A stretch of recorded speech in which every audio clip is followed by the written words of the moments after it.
Hello and welcome everyone.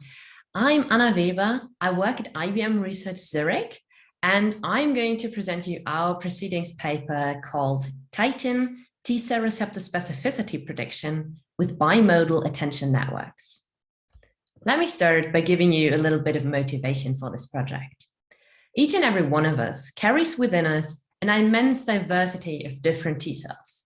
And the main thing that makes these T-cells different is their T-cell receptor on their surface. With a T-cell receptor, the T-cells selectively recognize foreign epitopes. And an epitope is a small part of a virus or bacteria or some other pathogen. And you can see it here as a small molecule presented on this orange MHC molecule.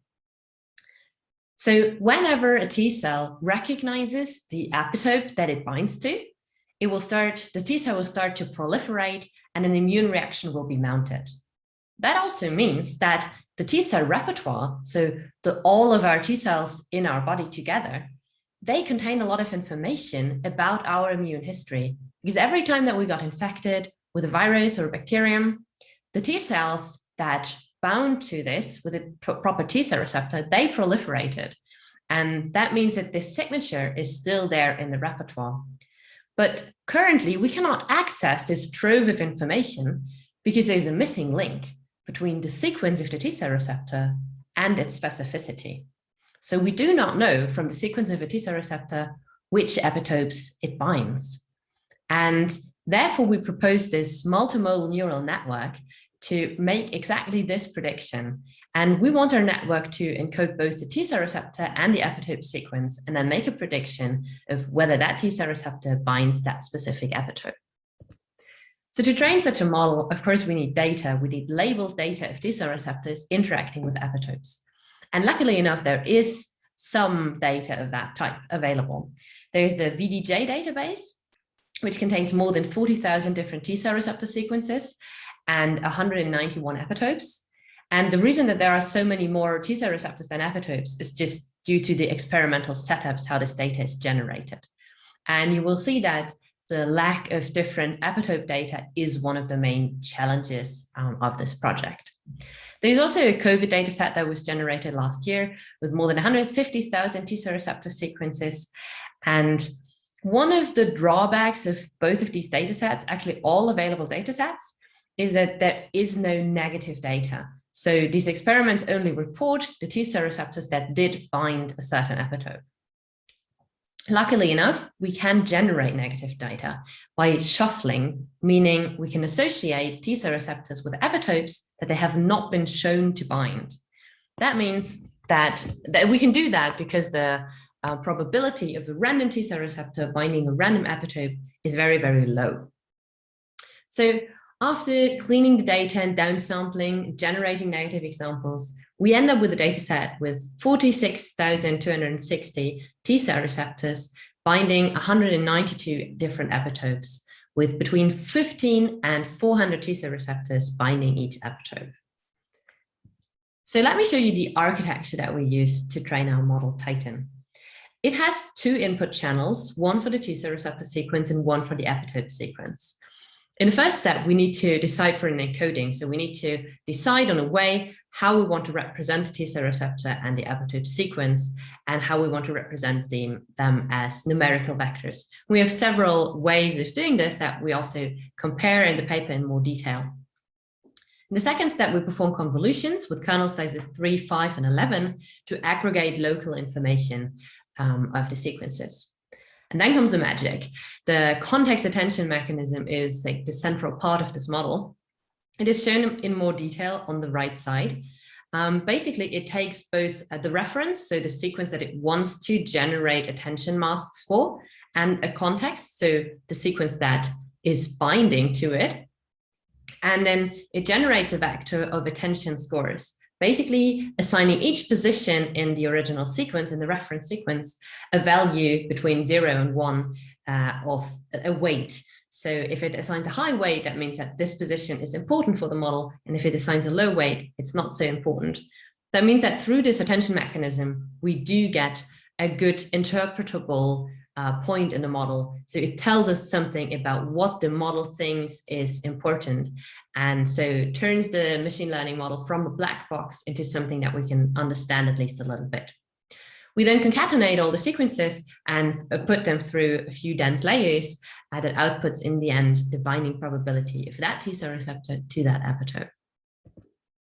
So let me show you a few performances.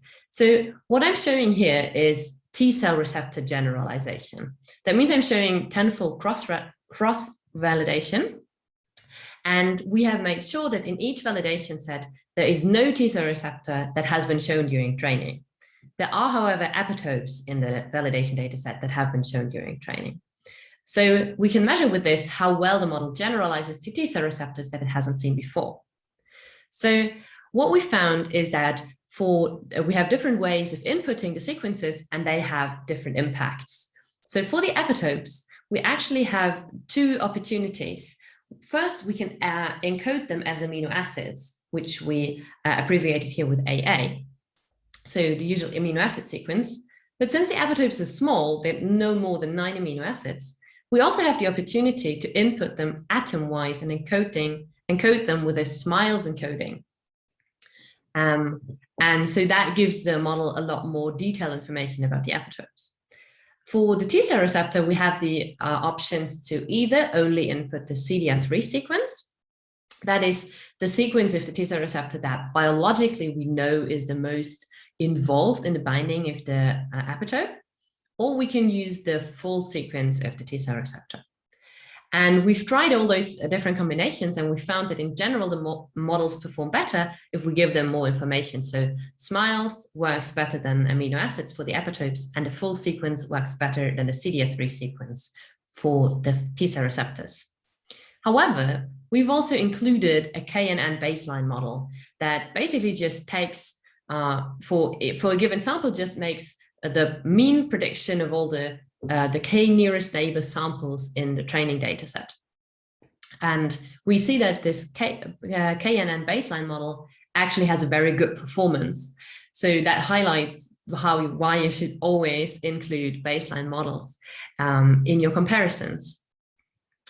So at this point, our Titan models did not outperform the baseline. But we have made an important step by encoding the epitopes as SMILES and using the full T-cell receptor sequence. We have effectively reformulated the task of T-cell receptor epitope binding to that of protein compound binding. And that makes us, enables us to use big databases of exactly this compound protein interaction task to pre-train our model and use transfer learning. So we did that. We pre-trained our model on the BindingDB database with more than 1 million compound protein interaction pairs, and then fine-tuned it on the T-cell receptor epitope interactions that we have. And as you can see, we found that this greatly boosts the performance of all the models. It also gives us the opportunity, so using SMILES also gives us the opportunity to use data augmentation, because the SMILES string is not unique. So for the same molecule, you can find several SMILES representations. And that also boosts the performance of the models. So in the end, we find that a model that was pre-trained in BindingDB, where we've frozen the epitope channel during the fine-tuning, and I'm going to explain a little bit more detail why we chose to do that later, and where we use data augmentation, performed the best on the data set. So now that we see that we've good performances for T-cell receptor generalization, what about epitope generalization?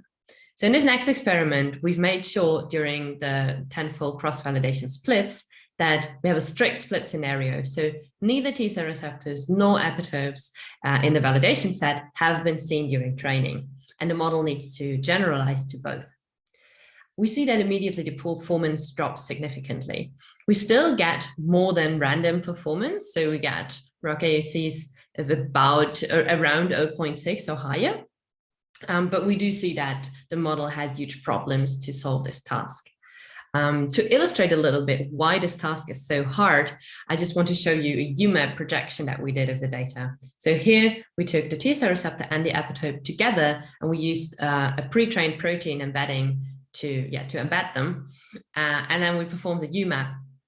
And we see that this UMAP really separates the samples by epitope. So that shows us how difficult it's going to be for a model to generalize from these isolated points to other isolated points. So we also, of course, compared with state-of-the-art model. In this case, we chose to compare with the model IMRAX. IMRAX is an image-based model, and we chose it because it also explicitly encodes both the epitope and the T-cell receptor. And for this comparison, we trained our Titan model on the IMRAX training data that they provided, and we used the model that they provided. And then to evaluate both models, we used an independent test set called the McPath database, which we separated into two data sets, one with epitopes that were included in the training data and one with unseen epitopes. And you can see the comparisons here, and you see that basically all of the Titan models outperform the IMRAX state-of-the-art, both on seen and unseen epitopes.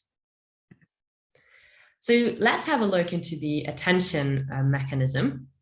So on the left side, what you see are the attention scores on some T-cell receptor sequences and epitope sequences of our very first Titan model, where we use amino acid encoding for both epitope and T-cell receptor, and just have the CD3 sequence for the T-cell receptors. What we can see in A is attention scores on the CD3 sequences, and here we see that the model does adapt to different input sequences, even though there are some positions which are usually preferred in all of the T-cell receptors. What we see in B, however, is that during the training, the model focuses only on certain positions in the epitopes, and it does not adapt these positions to the input, so neither to the reference nor to the context. It basically just generates this rigid attention mask, and it never stops using it, no matter what input comes. At first, we thought that was like a problem of the model, and it still is a problem of the model. But it actually makes sense for the model to do this, because what it does is it simplifies the task from the more complex interaction of two properties to a classification task where it just tries to predict whether a certain T-cell receptor will bind to one of the epitope classes that it has seen before. That also means that when it uses a rigid attention mask, the model will never be able to generalize to epitopes that it hasn't seen before, because it has basically transformed it into a classification task, and then it can't deal with classes, with new classes. So that means that the attention mechanism in this case helped us identify one of the problems that the model has. And that means that we could learn from this to try and make better epitope generalization. And this is why we decided, when we used the pre-trained models, to make a semi-frozen setting where we didn't allow the model to change the weights in the epitope input channel during fine-tuning. That means during the phase where it only sees very few different classes of epitopes, it is not allowed to actually change the attention scores, so that we avoid to run into the problem that we've seen before. So what you see here on the right is a molecule, so one of the epitopes, and you see, because we use smiles in this scenario, we have an attention score for every atom, not just for every amino acid. And since this is in a semi-frozen setting, the attention score that you see here comes purely from the pre-training. So the model learned which atoms to focus on during the pre-training and wasn't allowed to change this during the fine-tuning. And still we see that it actually chooses to focus on very sensible atoms in this epitope. So for example, we see that it focuses heavily on sulfur atoms. And these are known to be heavily involved in epitope T-cell receptor binding. However, it's still not perfect. We do see that, for example, it chooses not to focus very much on large apolar side chains, which are probably also important in the binding. But it shows that it's a good step forward to use pre-training to overcome the problem that we have way too little epitope sequences. So let me sum up. I've presented to you Titan, an interpretable model for predicting the T-cell receptor specificity. In our paper, we've reformulated the T-cell receptor epitope binding task as a compound protein binding task. And that has enabled us to leverage transfer learning techniques and achieve really good generalization towards new T-cell receptors. Our models beat the state-of-the-art model IMREX, and we can use the attention scores that we get, so the interpretability that we have in our model, to inform better strategies to become even better and solve the problem of generalization towards new epitopes eventually. And with this, I want to close. So I'm going to thank you very much for your attention. And I want to thank my collaborators and my colleagues at IBM. So especially Yanis Born and Dr. Maria Rodriguez-Martinez, who are the co-authors of this paper, and also Dr. Matteo Monica and Joris Caddo, who've helped us a lot between the scenes, and my supervisor at ETH Zurich, Professor Simon.